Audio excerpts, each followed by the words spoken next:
Hello, this is Angela Biggs, and we are reporting tonight on whether or not it's legal to be able to videotape police officers on duty. In Florida, we have a two-way consent law for videotaping police officers. This means that both parties need to be able to see the video camera in order for it to hold up in court and be legal. Sarah Hayes, 24-year-old St. Augustine local nursing student, gives us a detailed scenario where she was treated unjustly by a police officer.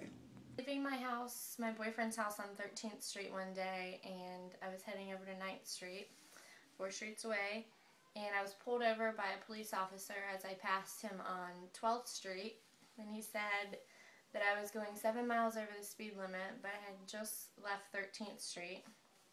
So I really had no time to have gone 37 miles an hour. I don't think that I was treated fairly. The police officer treated me as though I was guilty before he even knew the situation.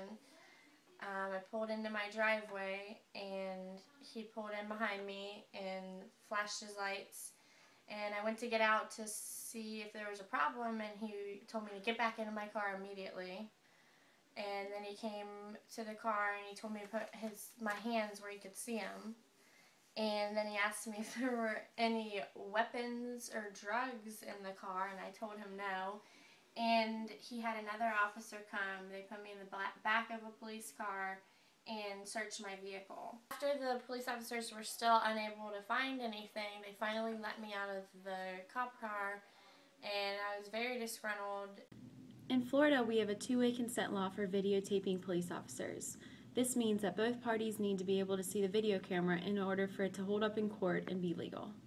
I think that the situation would have been different had it been able to be videotaped, considering there was no evidence, no circumstances where I'd done anything wrong to be treated that way. And I think that just the way that the officer acted and the way that he spoke to me would have been totally different had someone been videotaping his actions. Yes, I definitely believe that.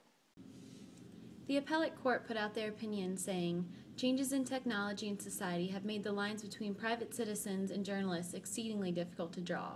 The proliferation of electronic devices with video recording capability means that many of our images of current events come from bystanders with a ready cell phone.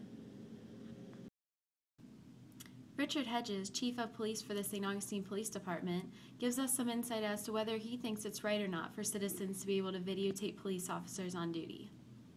Yes, they have legally they can, they're out in the public, they are a public official, so they can videotape.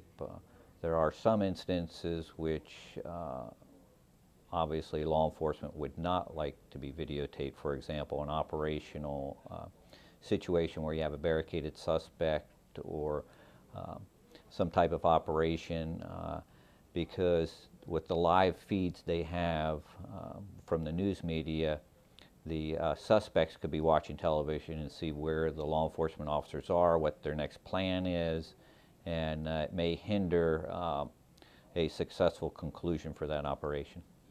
Thank you for tuning into Flagler College Television, and we'll see you tomorrow night.